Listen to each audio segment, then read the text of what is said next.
সহকারী শিক্ষক নিয়োগে হাইকোর্টের নির্দেশ অমান্য করায় আপিল বিভাগে নিঃশর্ত ক্ষমা চেয়েছেন প্রাথমিক ও শিক্ষা অধিদপ্তরের সাবেক ডিজি ও বর্তমান প্রতিরক্ষা সচিব আবু হেনা মোস্তফা কামাল।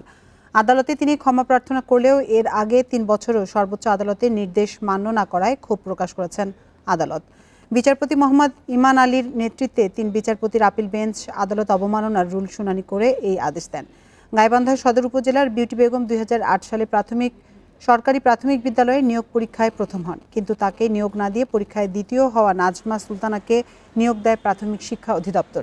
নিয়োগ না পেয়ে আদালতে মামলা করেন তিনি। আপিল শুনানি করে সর্বোচ্চ আদালতে ২০১৭ সালের ৩ আগস্ট ১৫ দিনের মধ্যে বিউটি বেগমকে নিয়োগ দিতে নির্দেশ দেয়, কিন্তু তারপরে নিয়োগ না পাওয়ায় বিউটি বেগম আদালত অবমাননার অভিযোগ আনেন।